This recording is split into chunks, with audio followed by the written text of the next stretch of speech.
Men rising up to end the silence around us about the chains that bind us, to dispel the darkness of illusion with luminous spiritual technologies, to finally become the hero within us all. Episode 55 of Arise the Honest Man's podcast, Giant Karuna, as per usual. And we are joined by someone who has had a tremendous impact on my life personally, Kavi Karnapur Prabhu. I first met Kavi in the year 2013 when I was only 19 years of age and had reached the height of my existential frustration, and was very fortunate to encounter the devotees in the little town of Stellenbosch, close to Cape Town, South Africa. And at that time, Kavi was really the visionary and the leader behind our preaching project there. And the community that I found and the brotherhood that I found there was just the most revitalizing, hope-giving, most wonderful fortune that I could have ever come across. And Kavi Prabhu was very, very, as I said, really the visionary behind what we were doing there. Such enlightenment that I was always fortunate to be on the receiving end of. I always tell people that, like, when I hear Kavi speak, whenever he gave lectures at the time, I always had this sense that Kavi, like, what he's saying is only the tip of the iceberg of what he truly understands and comprehends. It was always just so immensely enriching. And over the years, we've been on interesting journeys in our own lives, and we've always kept in touch, and Kavi has always given me unparalleled astrological advice and guidance. And just very recently, after quite some time abroad, Kavi returned to South Africa, and him and I had the opportunity to reconnect after many years of not seeing each other. And just really finding so much resonance in what we had both experienced in our own ways, but just having so much to share on. So we are very fortunate to welcome Kavi today for this episode, the yoga of sky watching, pertaining to Vedic astrology and its magic. It's magic. So let me not say too much more for now, and ask Kavi Prabhu maybe just to share with us a little bit here in the beginning, just a little bit about your own journey, Prabhu. First, discovering, let's say, okay, just before you get into that, I just want to say one more thing, is that, like, Kavi is truly one of the most knowledgeable people that I know. And I've always had this experience that if you have any sort of curiosity that I have about any realm of metaphysical knowledge, I can ask Kavi and he'll be able to say something. So, that informs me asking you the question, not how did you come to Krishna consciousness only, but, encountering the entire realm of Vedic wisdom, and just, your journey into Krishna consciousness, and, your further explorations in the whole realm of Vedic understanding. Perhaps you can just give us a bit of an idea of your journey up to this point. I just want to say before you begin, if anyone was wondering, like me, why he looks a little vampiric, it's because there's a power outage in South Africa. And so the room is only illumined by the light on the screen, a little side light, and a candle in the back. So I just had to get that out there because I still think that I want to laugh about it. So I just want to let everyone know that this is the reason. All right, I'm sorry. Okay. Jai. Yeah, well, Prabhu, both of you, Prabhus, thank you so much for this opportunity. I really appreciate what you're doing with this podcast. I think it really fulfills a significant need.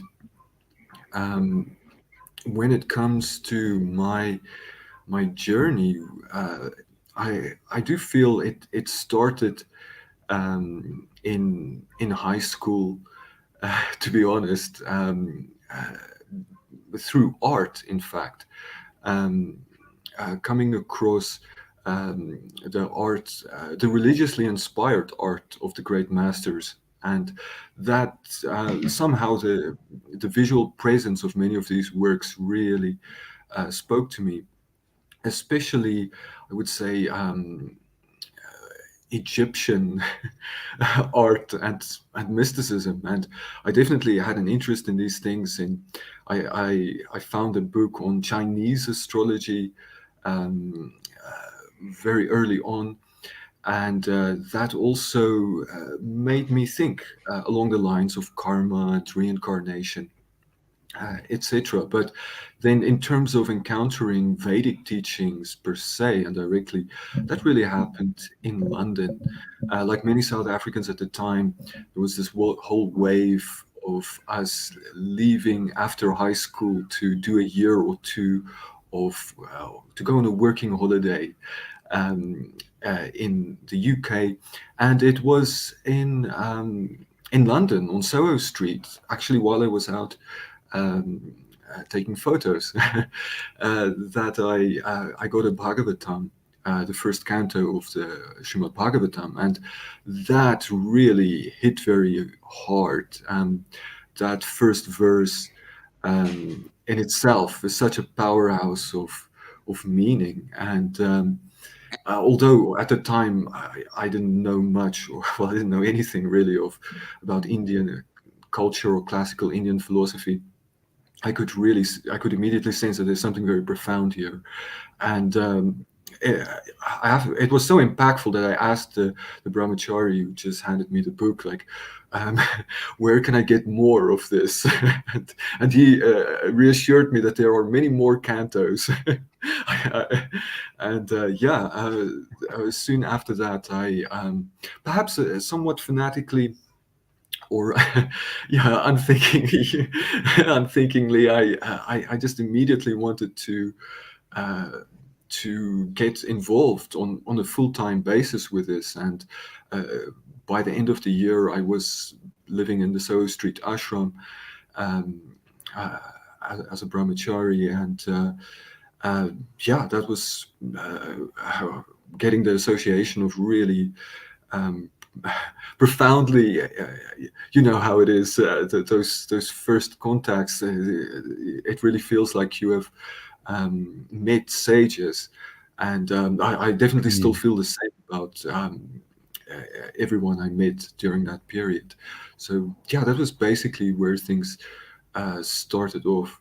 How long were you in the ashram, and how do you go from ashram life to be Jyotish as a specific sort of trade or study? Well, Prabhu, because of this interest in these kind of esoteric topics, very early on, I well, as soon as I heard about Vedic astrology, I had to know more. So very early on, I found myself with a copy of Dr. David Frawley's, I think, Astrology of the Seers, um, a nice introduction to the topic, and yeah, it was really fascinating. Of course, later I was fortunate enough to uh, spend some time studying Sanskrit in Govardhan at Vidyapita there with our Gopi Paranadhana Prabhu. He, of course, passed away in the meantime, but at that time they were training translators for the BBT. And that, I have to say, was a significant um, help along the way. Of course, he himself was knowledgeable about the topic, and knowledge of the Sanskrit language, of course, I would say is crucial to coming to grips with a topic like Jyotisha. Jyotisha is such a broad topic. Even the Jyotisha authors speak of the ocean, this, of Jyotisha knowledge. So yeah, it really is a vast topic, and uh, it kind of naturally happened then that I ended up doing readings for devotees along the way. At some point, I was even doing readings, and the donations were going towards the ashram, our ashram in Stellenbosch, which was, I felt, a Brahminical pursuit. And yeah, when my brahmachari time came to an end, after, well, about a decade and a half, I found myself looking for, yeah, a trade, as you put it. And this definitely seemed like something that I know was beneficial to the people I've shared it with in the past. So that's pretty much how it came about. So how long have So you been in the trade of Jyotish then? Sorry, I'm just. Well, that's, I would say, um, well, I started studying it at times quite intensely, very early on. But it must have been only after 2008, that I got really um, serious about this, because yeah, at that time I was being equipped with more and more skills to really wrap my head around it. And although there's still a lot of wrapping that needs to be done, I'm definitely not yeah yeah, fully learned. so basically, you could say for the past 15 years or so, you've been engaging in, providing readings and providing insight to others, through Jyotisha. Yeah. Yeah. Jai. So, Jai Jagannath Prabhu, did you have a particularly urgent first question, or should we begin and let Kavi give us some context on the Yeah, science we can hear some itself? context first. I don't. My questions aren't pressing, although they're interesting to me. We can Okay, get cool. we can get some context first, and then we can get into the specifics. So, it's just, the whole realm of Vedic knowledge is it's just so vast, and it seems like every realm within Vedic understanding is infinitely deep within itself. So, let's hone in a little bit on Jyotisha, or Vedic astrology, and Prabhu, just hear from you a little bit about the origins, the history, the great sages, whatever you feel you'd like to share, so that we can have some understanding of the infinite, eternal nature of this wonderful thing.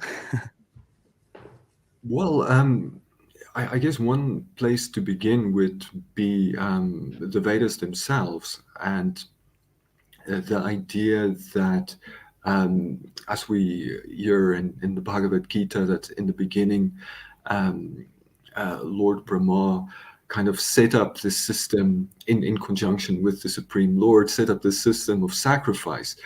And as an integral component of the system of sacrifice, we find Jyotisha, or Vedic astrology. So the earliest texts that we have, like those from Lagada, the sage Lagada, and that's contained in the Rig Veda.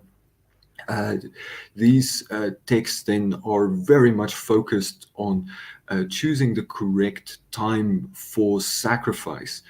Um, uh, and from even by studying those passages, one can already see that there is that there's an ocean of knowledge, although very very little is shared. Of course, we know that a great deal of Vedic knowledge has been lost. Many writings, manuscripts are simply lost to us now. Um, so originally, it was very much um, a tool, so to speak, in every Brahmana's toolbox, and eventually we also find then that other traditions, such as the Buddhists and the Jains that came a bit later, they also bought into this, and they would very often base their own system of learning on one that also honors or has a special place for the astral sciences. Um, and you can see in that then this deep understanding of karma, the workings of karma, and even more so the idea of interrelatedness, which is a very a very ancient topic, very foundational to the Vedic understanding. There's passages that deal with so-called Madhu Vidya in the Vedas, already mentioned in the Rig Veda. So this all-encompassing knowledge of the interconnectedness of things. Can we zoom in on that? I want to zoom in on that part. This science of interrelatedness. Can you expand on that particular part? Yes, well, so this idea of, for one thing, we're interrelated because of a common source. Om Purnam adah Purnam. We're all familiar with that verse from the opening of the Sri Are we? Are we? Yes.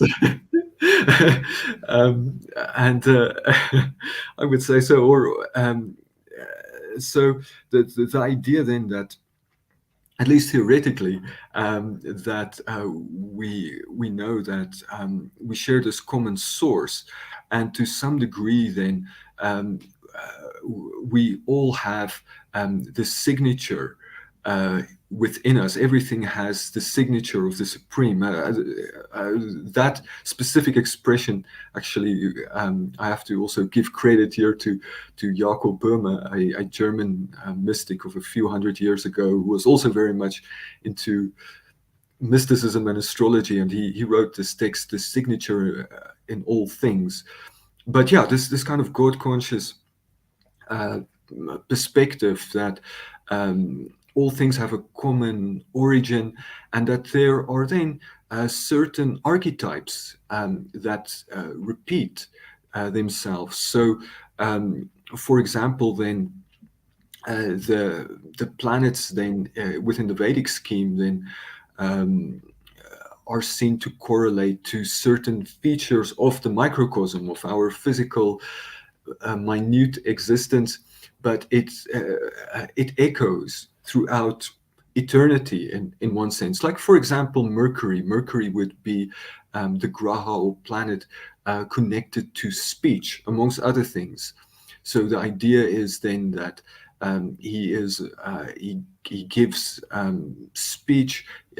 Our faculty of speech within us can be evaluated to some degree in terms of where Mercury was placed at the time of our birth. And of course, then there's the pop culture phenomena these days when Mercury retrograde is really everywhere. You hear about it, and people blame Mercury retrograde for all sorts of confusing situations, mispronunciations, misprints, and misquotes, which ties into that.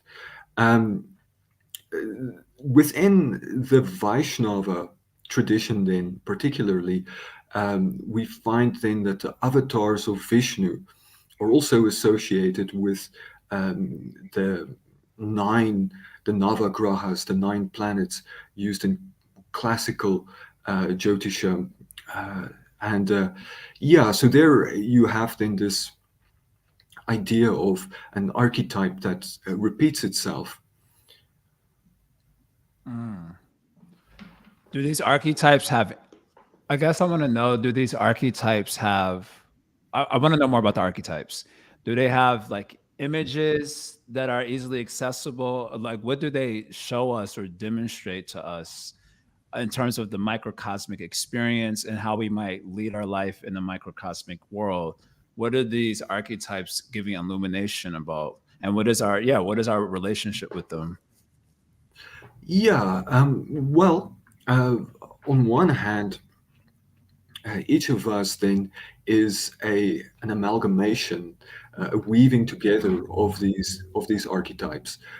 So none of us is purely one thing, and that is perhaps then already an area where you can see Jyotisha diverges from uh, popular astrology, which usually focuses on your sun sign. So you're kind of pigeonholed in this one archetype, Taurus, Aquarius, whatever the position of the sun may have been at the time of your birth, and that is understood to explain who you are. But from the classical perspective, not just classical Jyotisha, but also the classical Hellenistic astrology, you would want to look at all the different influences, and they then give us a sense of how these different archetypes manifest within us.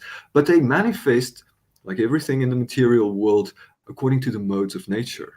So you can have a Venus functioning on a tamasic level in your chart, or functioning on a rajasic level or a sattvic level.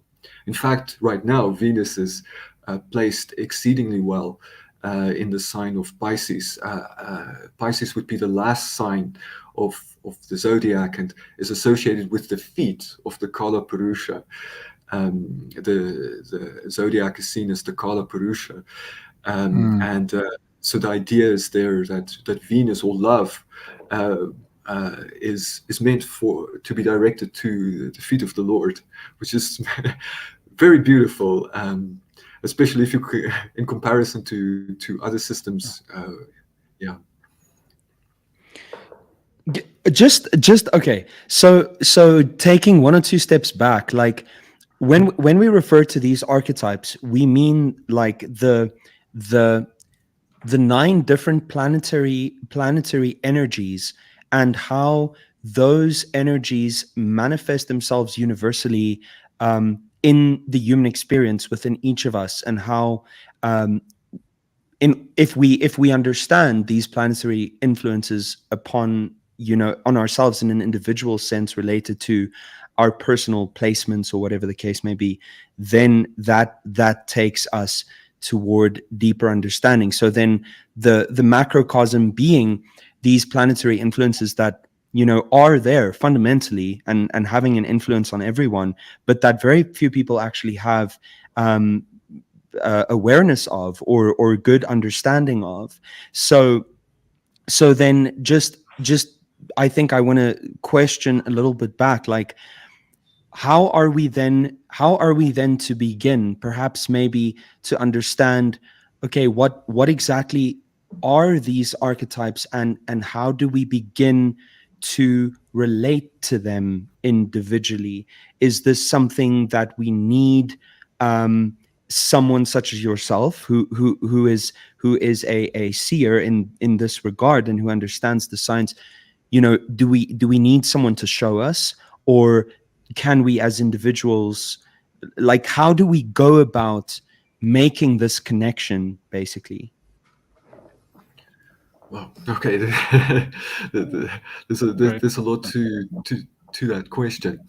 Okay, maybe let's take it one question at a time. What are these archetypes that we're So talking to begin, about? that's a good place to begin. So one way that they are described, I think in the Kurma Purana, would be it's actually they're the light of from the body of the Supreme, that then manifests. Remember, what we take to be solid physical reality is energy, and in one sense is light.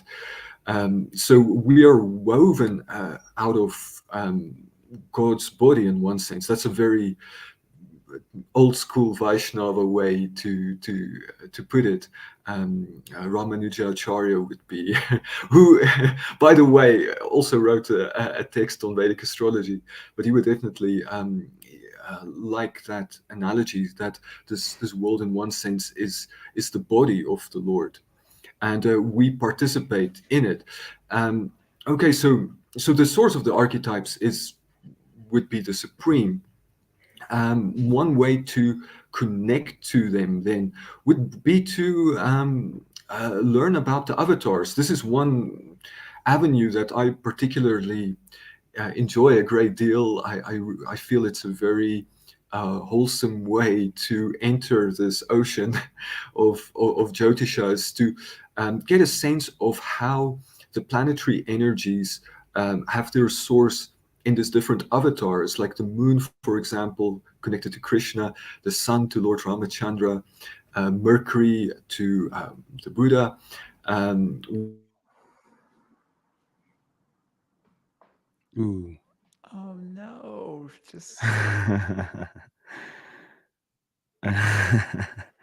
Yeah, Kavi was saying that due to this power outage situation, he may just disappear. And if that is the case, we shall wait for a moment to see if he comes back. And if he doesn't, then we shall resume at a different time. oh no! Yeah. Right when we're getting into Yeah, the we were really getting into the nectar. Ah, Krishna.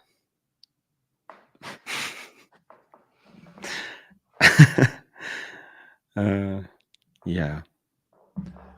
What are you hearing so far, though? This is like my experience always with Kavi is that like he's just dropping these nuggets, like, and he like makes these little inserts or these references, and then it like triggers me to think in one direction, and then he kind of brings it back. So I'm like it just I just always have so much. I always have so much coming up, and it's I feel like everything that is mentioned practically can be can be honed in on more. But I just want to say personally, like, Kavi's given me a lot of astrological advice over the past many years since I've known him, almost 10 years now. And but I rely solely on Kavi to tell me these things. Like, I have just personally, I've just never taken the time to like get to know what the different, like, it's just like I have no technical knowledge like in this realm whatsoever. So there's so much to understand. So I'm approaching this conversation from that point of view, like a total layman's perspective. How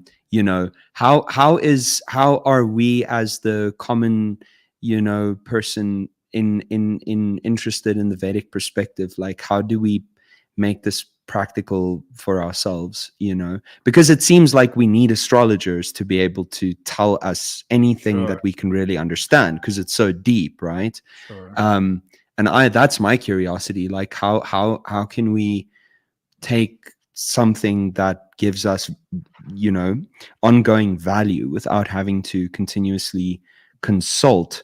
That's what I'm curious Right. about.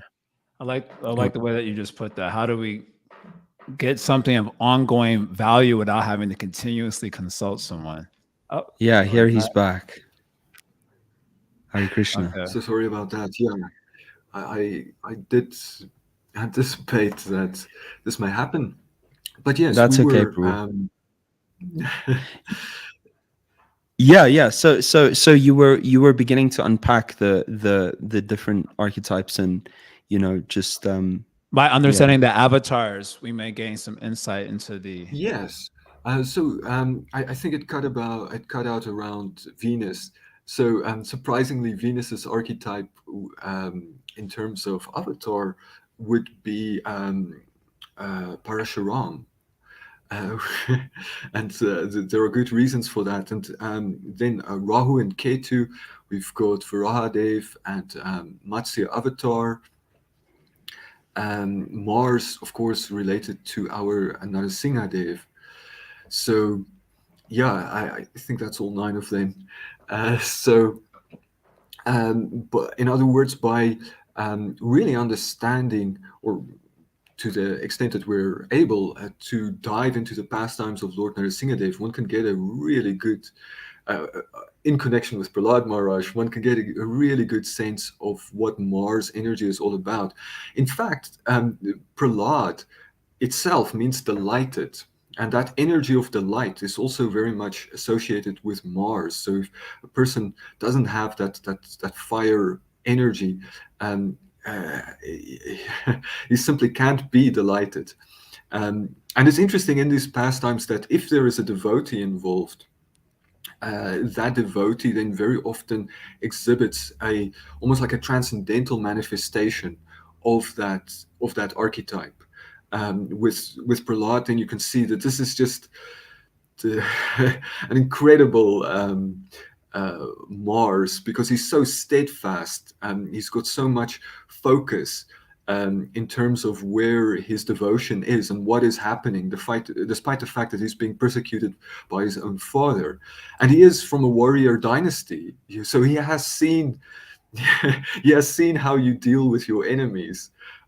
So he could have very, very easily manifested, and this is then where the demon comes in. The demon very often shows the worst expression of that archetype. So Hiranyakashipu, in many ways, showed us how a really bad Mars operates.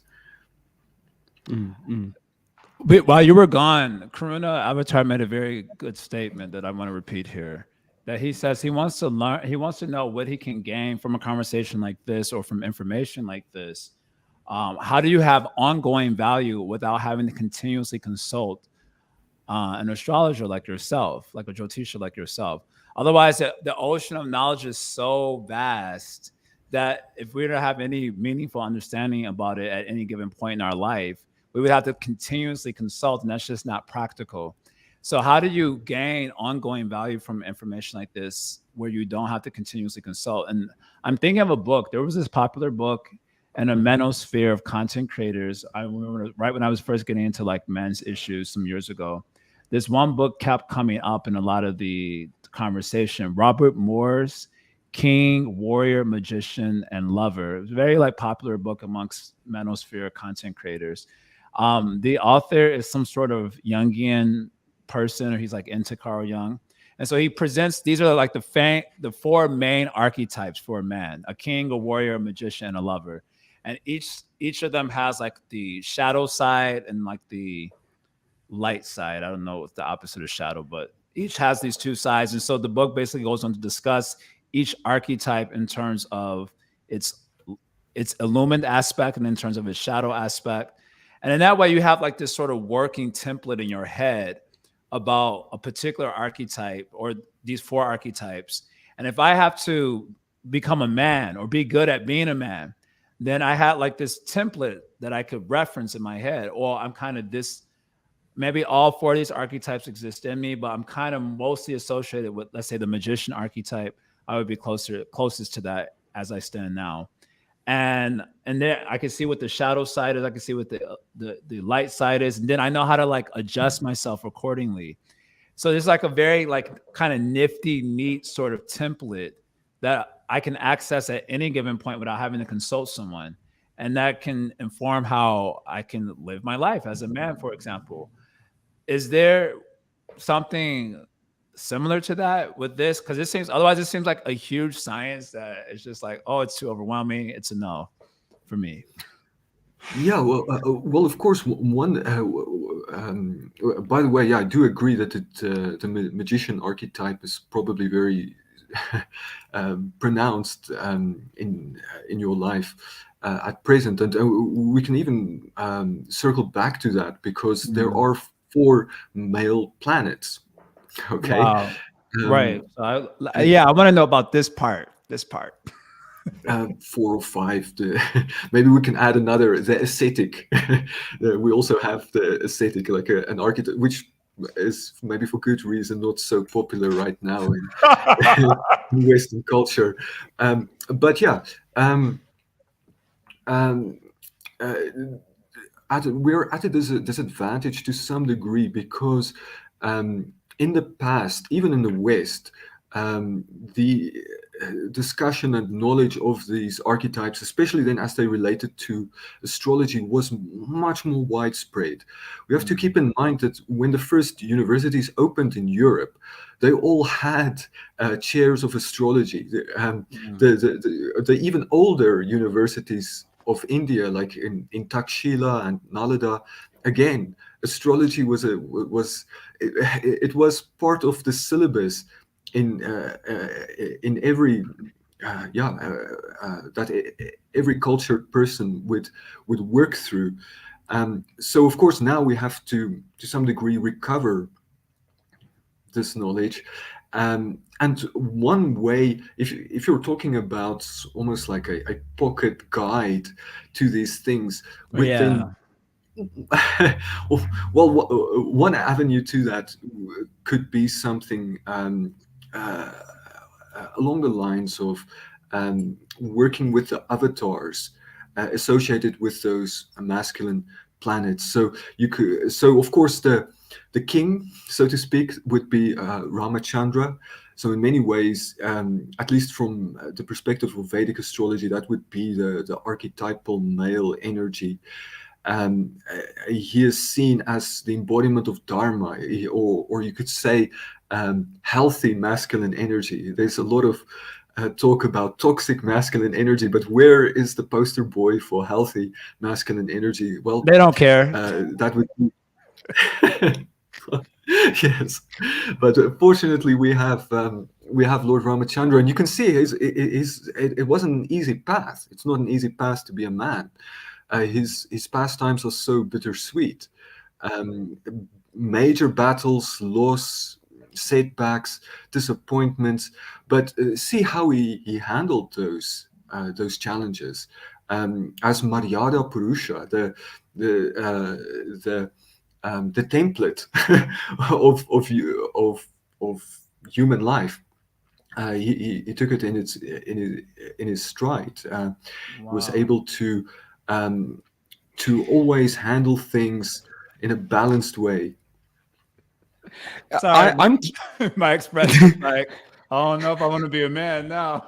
yeah, you know, I'm interested to let's take these masculine planetary Planet. archetypes one Yeah. by one related to the avatars. Okay, Lord Ramachandra, the king, sets the example of being like the most outstanding man, but like Lord Ramachandra's strength and his resilience and his just like it's otherworldly. I mean, we do understand that he is God himself, right? So like that energy, how does a common man in the world of today, where you know men of the young generation grow up practically spineless due to like all of this, you know, just excessive comfort and convenience of Western culture, you know, how is a common dude of today to look up to Lord Ramachandra and see this like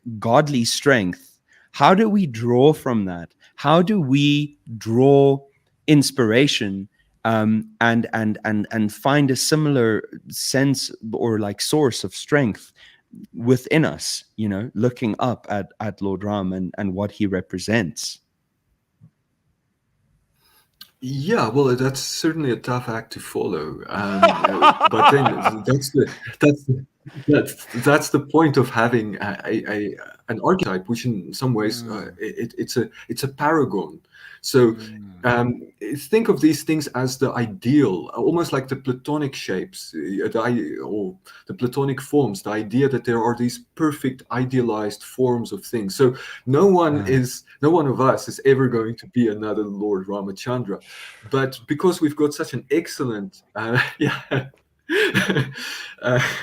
because we have such an excellent example, and extraordinary, because this is a very high level. It's also something really, of course, striving for ideals in in an unrealistic fashion can also be detrimental.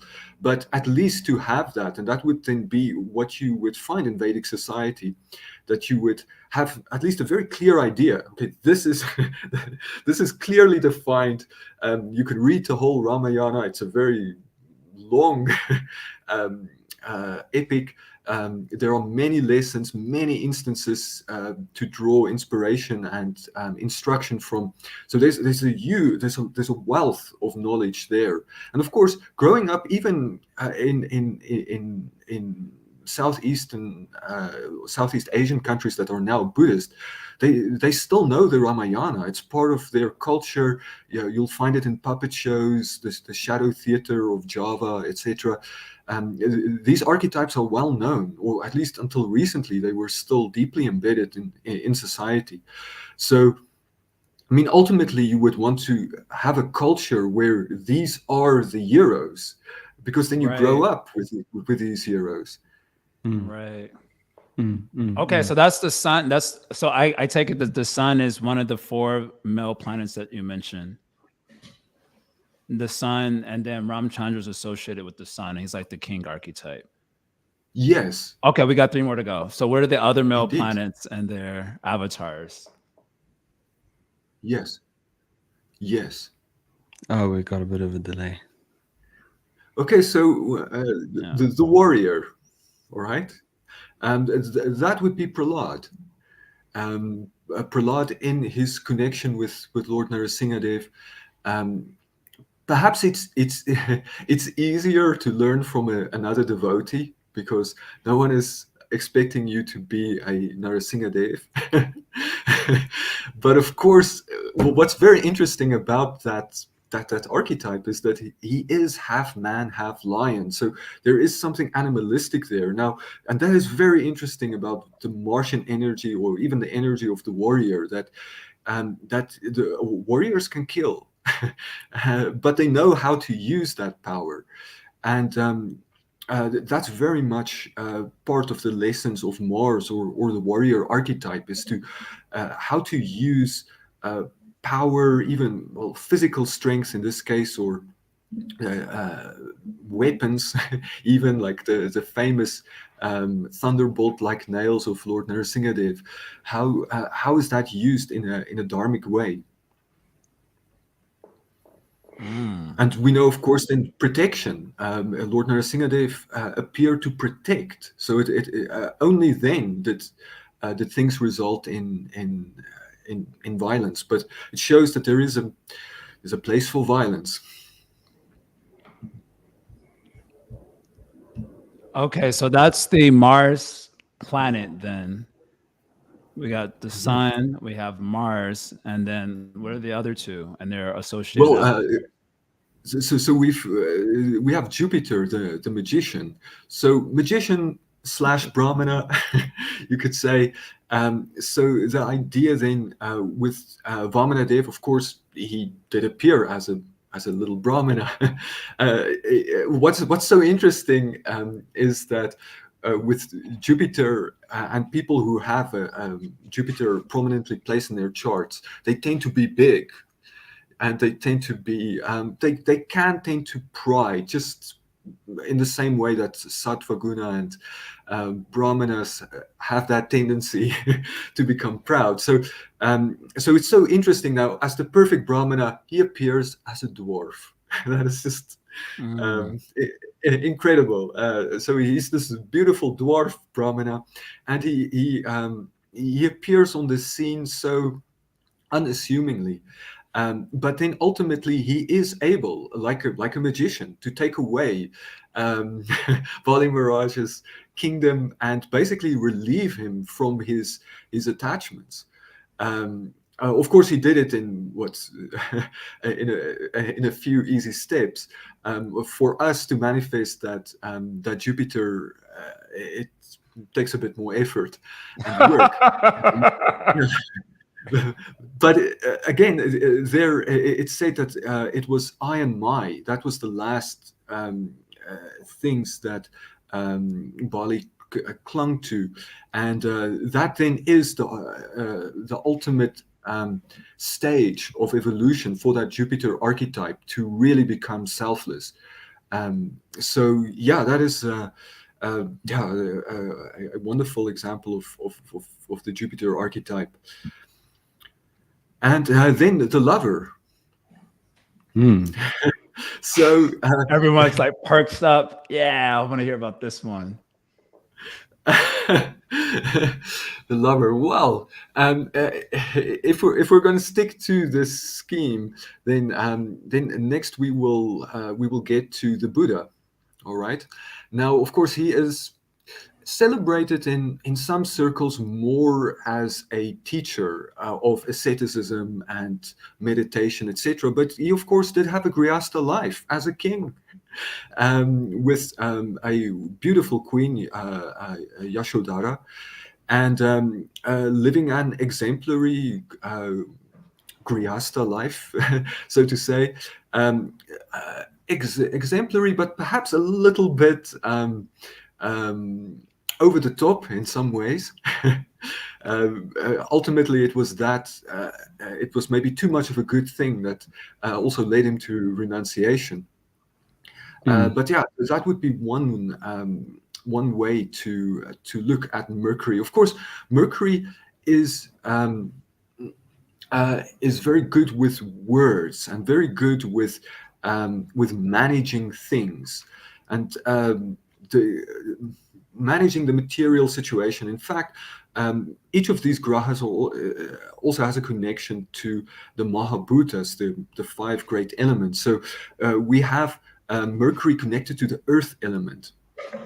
So at least when it comes to the pre-ascetic or pre-monastic life of the Buddha, when it comes to someone who was very good, able to operate within the material world and the material sphere, which is a big part of having a good relationship. I always have to remember Shiladeva Amrita Maharaj, one of his quotes, a romance without finance is a nuisance.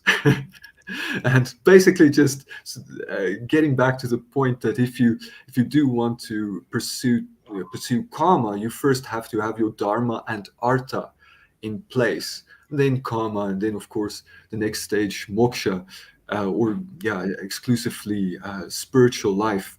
But yeah, that's a big part of you can't cut out the practicalities, and that's very much when it comes to Mercury, when it comes to love, at least in the material world.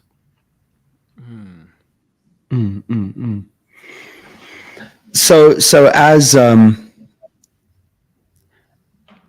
how does this understanding translate into practical application from so you begin to have some understanding of these energies and their nature and the avatars that represent them. So how does one then further develop this understanding or this knowledge to be able to apply it practically in one's life? Yeah, I think it's important to kind of know where you are at to begin with. Only then would you be in a position to try and develop one of these archetypes, and that can be very difficult because we can, at least difficult to know where to begin, because we may think, oh, please. Yes. Let's just use me as a guinea pig here, or an example. When you were talking about the magician, I had a sort of conniving smile on, because right when I left the ashram,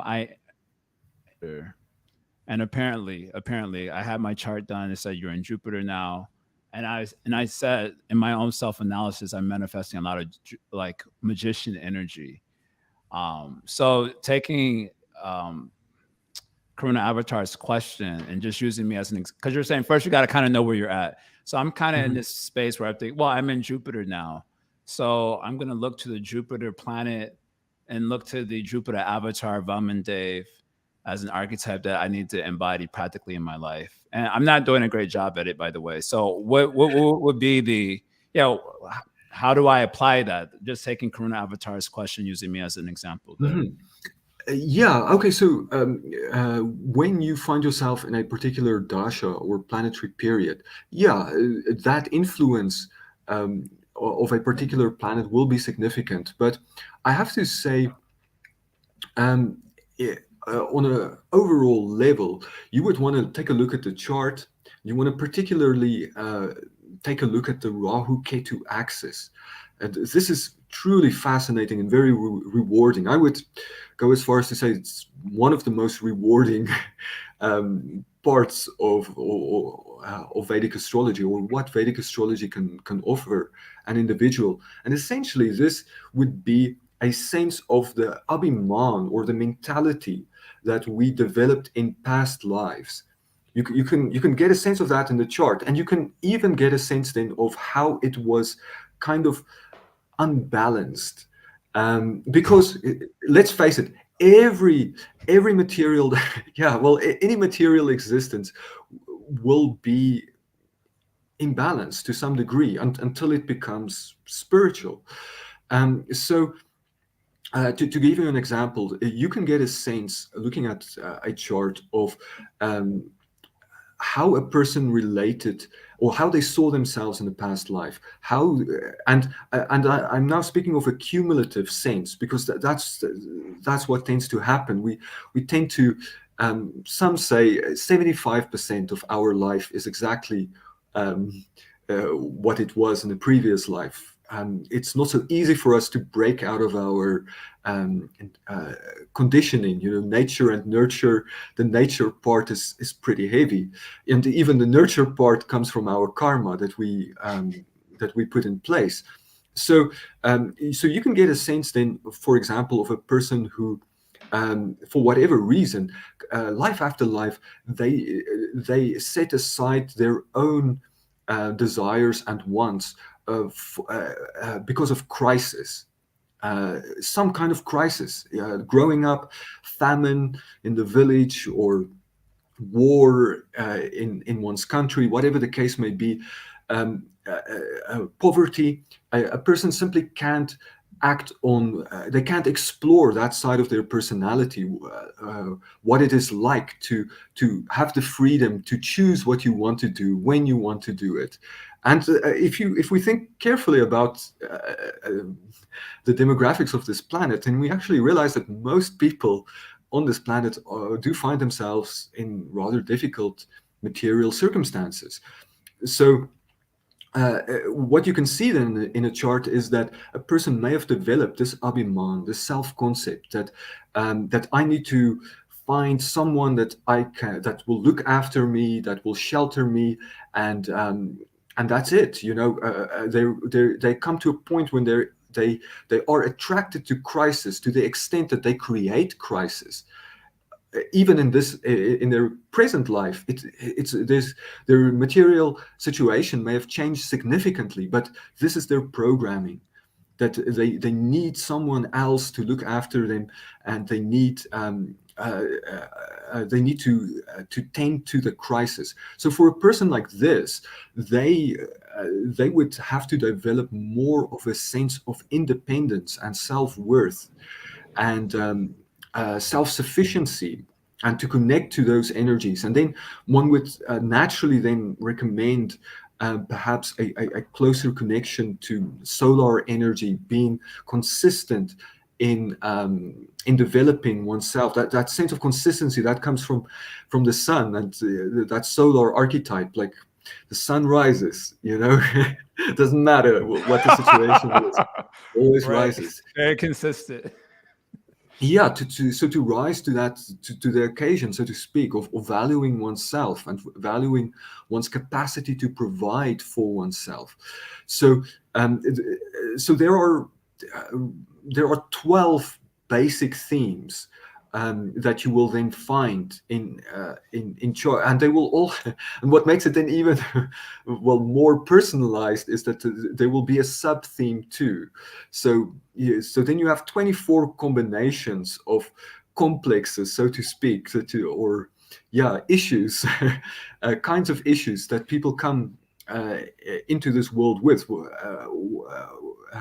a combination of these two that that are comfortable, because that is what past lives were like. That's indicated by Ketu.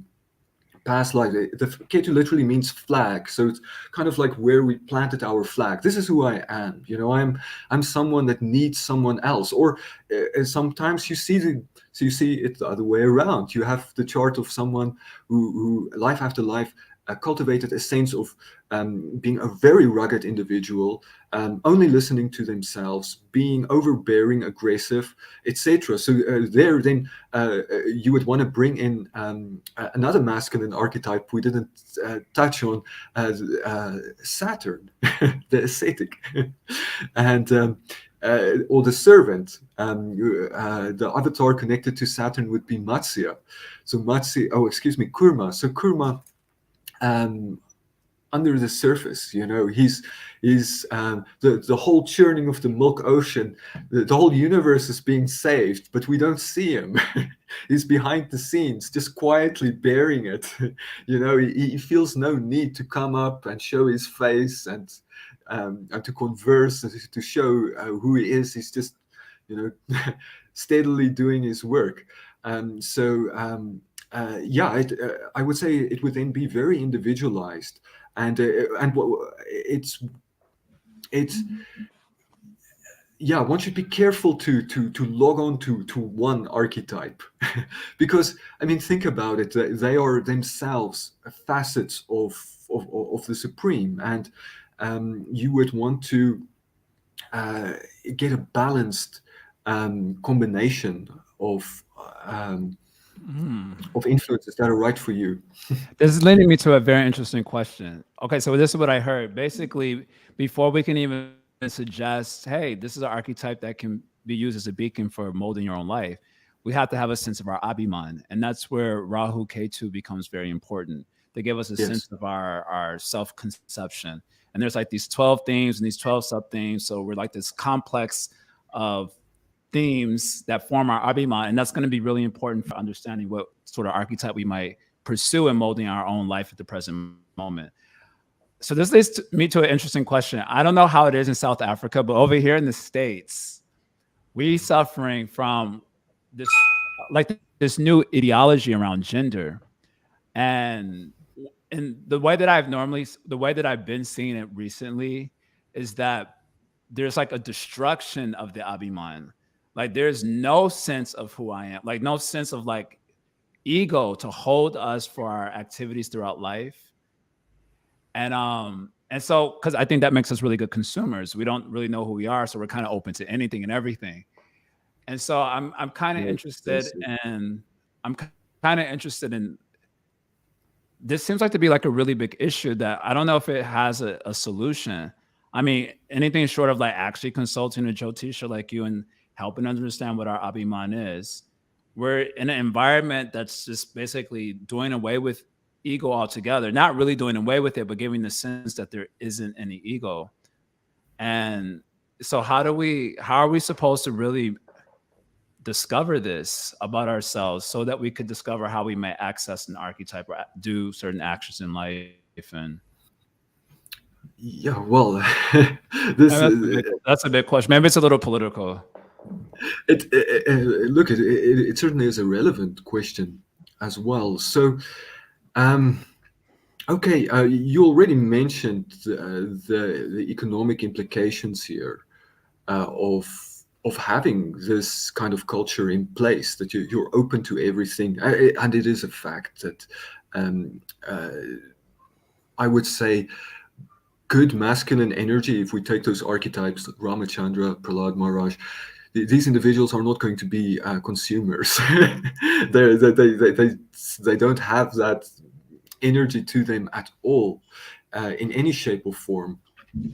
And what is interesting is that there is something very Saturnian about our current epoch. As some have said, they've claimed we're in an age of Aquarius, and there are different ways to assess that. There certainly is real astronomical. Of course, astronomers of a secular persuasion may not be so open to that, but there are some real phenomena, real shifts that we can observe, and that Aquarian energy perhaps in terms of the movement of the constellation itself, or just the fact that recently, a few years ago, we had a very epoch-making conjunction of Jupiter and Saturn in the sign of Aquarius. And then just looking at the kind of culture that we have around us, it certainly does look very Aquarian. Aquarius translates into classical Greek astrology as, well, one of the names for it would be the agora, the marketplace. So here we are, the marketplace of ideas. The philosophy of the marketplace is that everything is basically uh, equal. Equality is a very important guiding light for Aquarius. That this absolute equality. And then what's interesting, that exactly 7 signs away from Aquarius is the sign of Leo, ruled of course by the sun. So the archetype of masculine energy is kind of at odds with this Aquarian age. So I think that's very telling. And even then, when it comes to gender, it is said that um, that Mercury and Saturn, they're not so fixed in terms of their gender. Mars certainly is, the Sun certainly is, but depending on the text, you'll find that Saturn is sometimes depicted as a feminine archetype leaning towards masculinity, and Mercury as masculine that can very easily default or become feminine.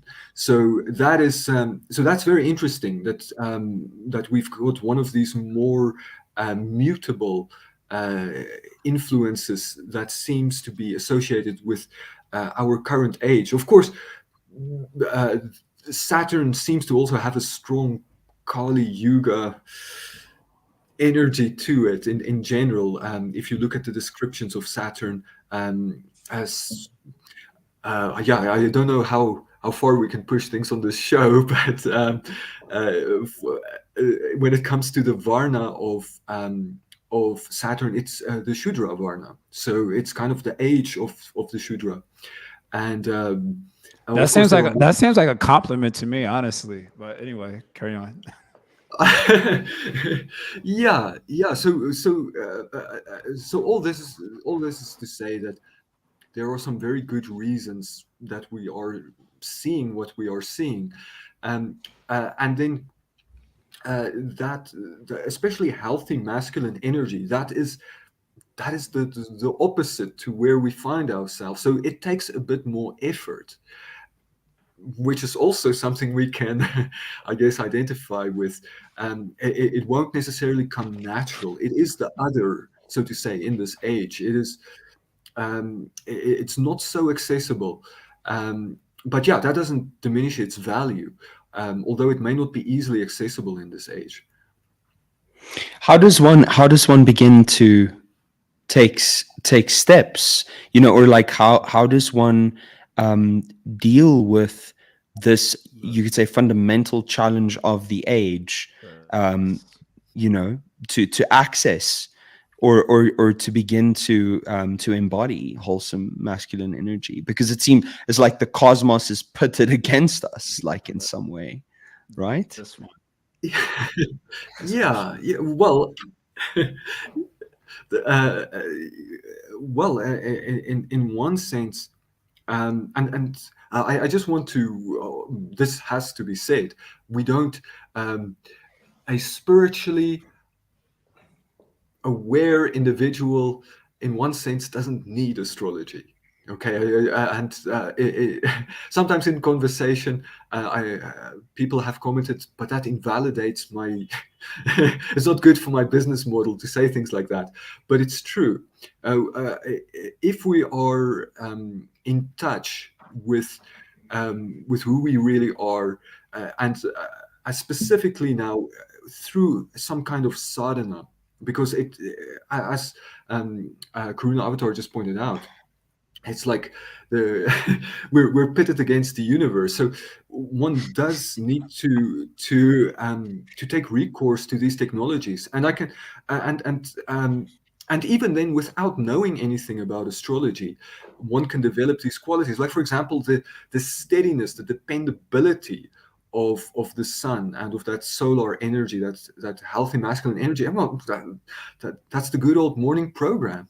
and that and that's why the good old morning program is so difficult in this age, because there's so much distraction, and we're so open to that distraction. But if you religiously do or have your morning ritual, and you chant your rounds, you do your meditation, then you are you're putting up a wall against that influence of more um, counteractive energy of the age. Okay, So having do said that, but back to Karuna's question. Yeah. We want to know, what do we do? Because we have the universe pitted against us. How do we be good at being man when being a man well, is really at odds? Yeah, sorry. what I got was like, I mean, Kavi's statement was, do your sadhana, stick to like cultivation, right? Is that the first step? Yeah. He, That's definitely, if you want those solar qualities, if you want to be a sun, you have to be a sun. And what does the Mm, sun do? It's regular. It's so regular that everything else depends on it. It keeps the whole solar system together. mm. mm. And So, okay. Please continue. Yeah, because Jai was asking for expansion. Yes. but of course, I mean, that isn't easy, and so you can't simply do that from day one. So then you take shelter of those who embody that energy, and you do see that in the great souls, even great contemporary souls. You can see the ones that prioritize their inner life, and the development of that inner life, that kind of nourishment on a consistent level.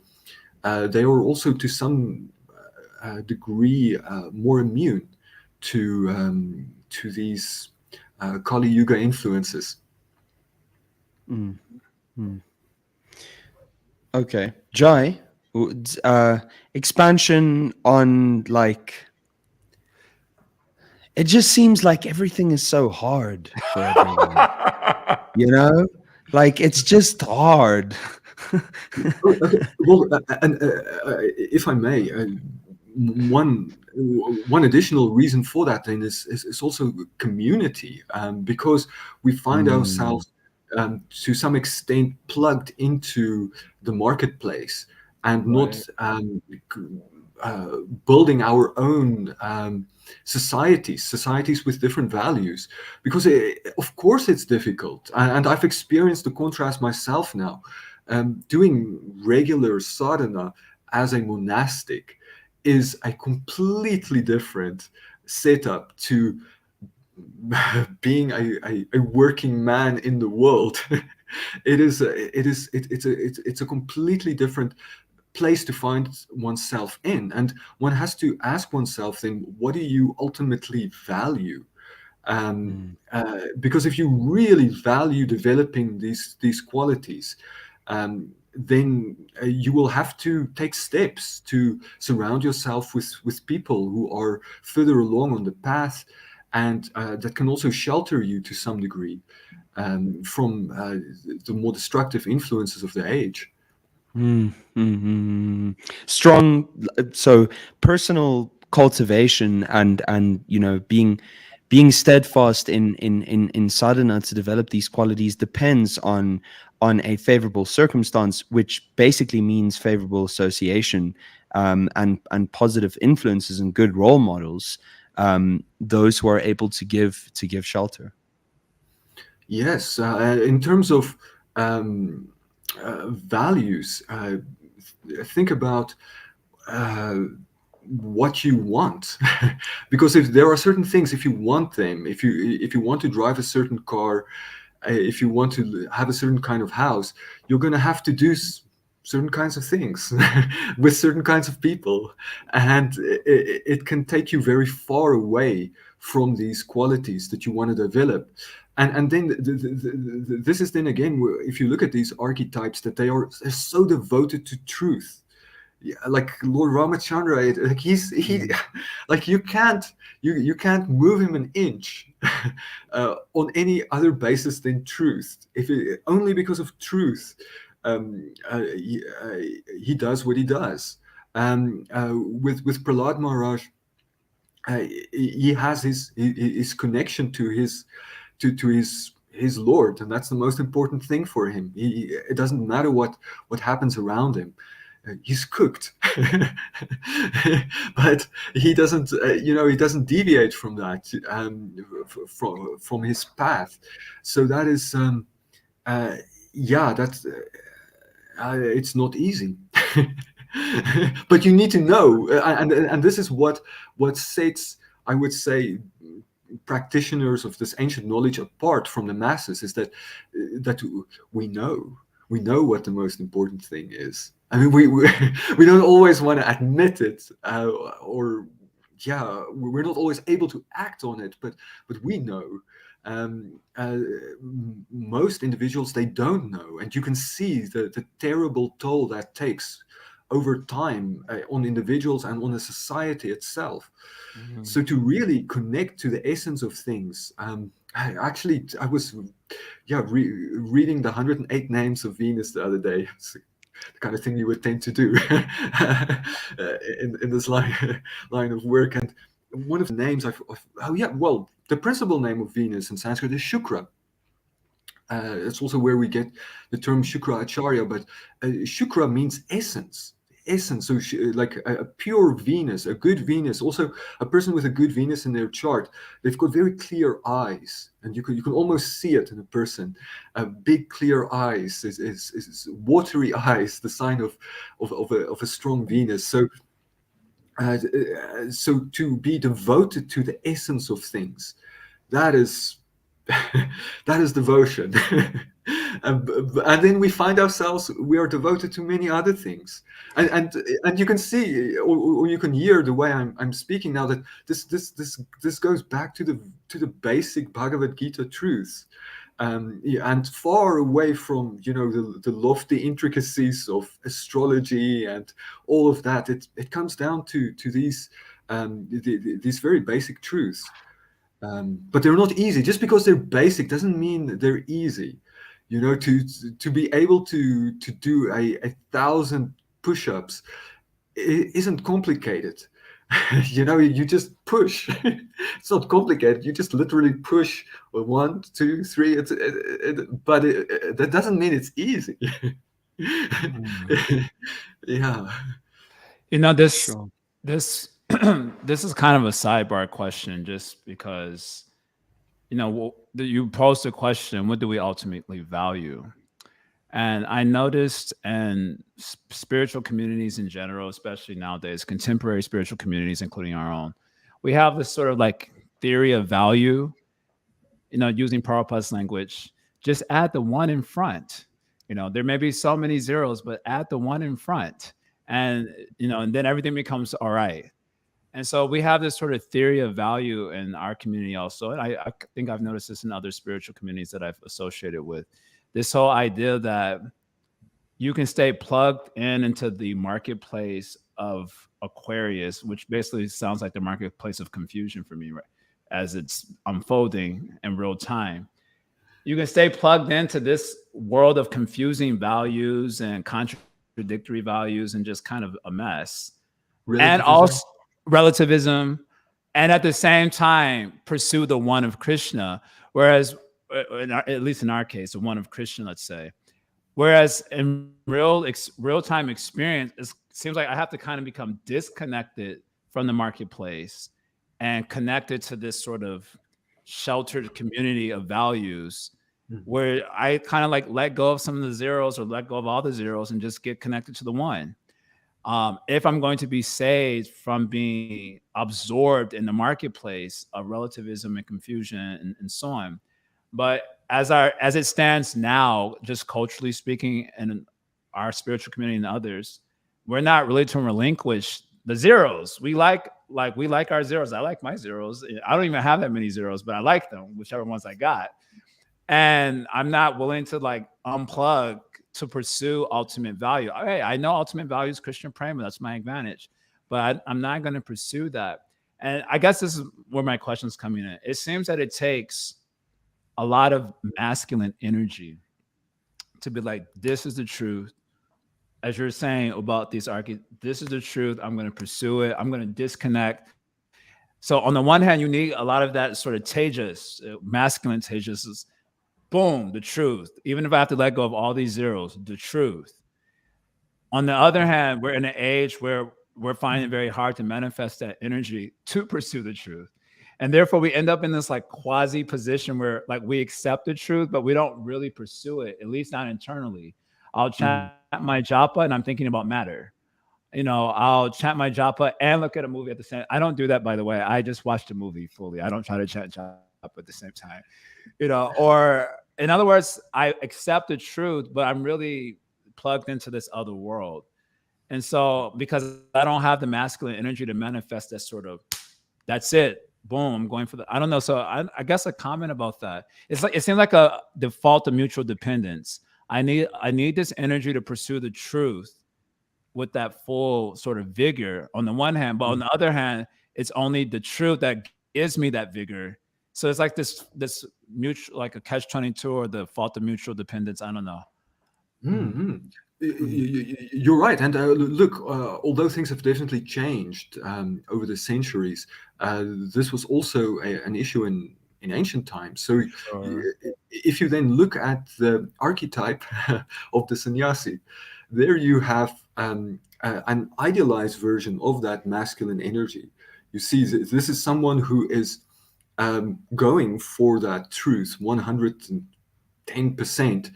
And they would be part of the ruling class in one sense, although they are beyond the social sphere, they are looked up to.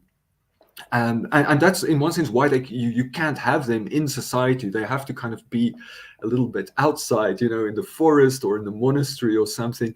And you go there to get strength. You go there to get your inspiration. And then you have to feel yourself what is genuine and authentic for you, where you are at. Because like it grows. Well, we can cultivate that over time, men and women, by the way. You know, that healthy masculine energy is something that both men and women should have. But to really embody it fully, that's a lifetime's work. So at least you have that orientation towards it. And now, of course, if you are feeling lackluster, then you know you have too many zeros going for you. It's wow. Well said. Yeah, that's as you move closer to that source, you will definitely feel the heat and inspiration and the virya. It's actually very much a masculine quality of, also connected, well, interestingly enough, I think, to Venus, virya, virility, to do the right thing at the right time. That just tells me you just got to keep trying. Like you just have to keep trying. Whatever is within your capacity, just keep on trying to do that. And once, you know, Prabhu, as you said a little bit earlier, like we know. And once you know, and you know, that just creates responsibility. And it's kind of like, so in one sense, this knowledge is such a it is such a blessing, even though it plagues the individual who has accumulated too many zeros because it's incompatible. But but it's there. You can add value. You can add the one. Remember, it doesn't matter how many zeros you have. If you can just add Right. that one, Right. or at least move in that direction. I mean, it is very shorthand in one sense to just say, okay, you just put a one there, like it's just okay. Now I've done it, and the deal is done. Yeah. Yeah. Yeah. Okay. Purnam? Sorry. Yeah. So like putting the one in front, Yeah. does that look the same for all of us, or does it look slightly different to any given individual with particular? It can't look the same for all of us. It's impossible. It can never look the same. So It can look wildly different. sure. So now then what are we to do? Does that mean we need to consult with an astrologer such as yourself, or with like a because it's very interesting, Prabhu, this idea that if you're truly spiritually connected, then you don't need this. So where do you go to find out what your one is and how you put your one down? All right. Wow. Okay. Well, I guess the one place to begin is to realize that it won't be as simple as just it comes across as very easy, that you find out what this thing is, and then boom, you install it, and everything is done. It just runs. But it's a struggle. I mean, look at Ramachandra, look at Prahlad Maharaj. They are the paragons of this energy, but they are they're persecuted, they're exiled, they're ridiculed in some instances, and it's just so it's not easy. So don't expect it to be easy to begin with, and then I would say a good spiritual master, if you can find that ideal spiritual master who's also a good psychologist and a good sociologist and almost like a superhuman. If you can find that in one person, then wonderful. Then you just devote yourself to that one person, and everything will work out. I guess for most of us, we will there will be some trial and error. And you will find spiritual teachers that can inspire you in terms of the ideal very powerfully, and point you in that direction. But then when it comes to the practicalities of your life, making a living, and making certain decisions, where to live, who to consort with, etc., well, one may have to carefully seek assistance from other sources, but to at least have that in your own life, that paragon for yourself, like a person that you can really look up to. And you find that in at least in Lord Ramachandra's life. I mean, he was so devoted to his father, and there's something there that devotion to tradition, to those who embody the tradition, even though they make mistakes, as is the case with Dasharatha. I'm getting the experience that Karuna Avatar spoke of in the very beginning of the podcast. That it seems like you've just given us. We're at the tip of the iceberg of the things that you could say or that you would even like to say. He was describing it like that, and again, I was like, yeah, whatever. He's just into Kavi Kanapur. But now I'm really getting that sense, like, okay, this guy's got really a wealth of metaphysical understanding and knowledge, and you want to pick his brain for. We've done this one little angle, and it's been a very fascinating and interesting angle for me. I'll definitely be personally reaching out to you to. I want to look at my Abhiman a little bit more and get a. It's definitely a well worth undertaking, for sure. Even though I'm Okay. spiritually aware to some degree. Yeah. Yeah. So having perceived the tip of the iceberg now, you know, if anyone is having a similar inclination to Jai Kavi Prabhu, how can they make contact with you best? I would guess the most effective may actually be Instagram. So there's my zero for you.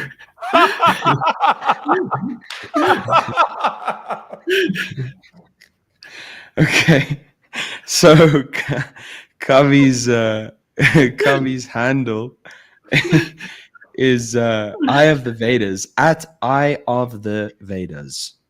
That's it. So if anyone would like to reach out to Kavi, he does also share intermittent insights as to, you could say, the flavor of the moment on his page, that can be very insightful. So if anyone wants to reach Kavi, at Eye of the Vedas on Instagram, and yeah, then I guess we will see if we can see what's under the surface, perhaps in the near future. Jai, did you have any final thoughts, questions, or anything? No, I just have a final thought, but thank you, Kavi, for coming, first of all. My line of questioning was in pursuit of one. I had one agenda behind my questions, which I shared with you before. I was just wanting insight how to be good at being a man. And that's where my questions were coming from. I know a lot of times we speak about being good men, but I want to understand how to be a man, basically, because just from the metaphysical perspective, we're Prakriti, we're like feminine in nature, metaphysically speaking, and we've been placed in male bodies. And it used to be that you had a culture that helped you be good at being a man, and then from there you grow into being like a good man or a bad one, depending on you know karma and whatever. So yeah, that was kind of the inspiration behind my questions, and I thought I got a lot of insight from that, insight that I would like to pursue further with you personally. So thank you for that. Oh, well done. Jai. And Kavi Prabhu, if you feel like there's a last concluding nugget that perhaps will give our listeners some value to ponder on in conclusion, or any final thoughts that you'd like to share. Wow. Well, yeah, it's just specifically in light of the fact that this is a podcast for, at least initially, it was devised as a podcast for men. To just take daily practices seriously, to kind of to see it as almost like you hear some of some poets describe it, that it's the hymns of the Vedas that allow the sun to rise, which is almost like the next level. It's not like you don't chant before sunrise. It's not like the sun calls you to come and chant. You make the sun rise by chanting, by glorifying the source of the sun. So that kind of orientation towards one's practice can be very, very empowering. Jai. Wow, love that. That's solid. That's really solid. I appreciate that very much as well. Kavi Prabhu, thank you so much. We're very grateful to you for sharing your time with us, and thank you for dealing with the challenges of South Africa's ridiculous third world reality, power outages and whatever. And very grateful to you. Thank you, Prabhu. Thank you so much. All right. Hare Krishna, everyone. We'll be back next week, and we shall reveal what exactly it will be about shortly. Jai Nitai. Jai Nitai, Hari.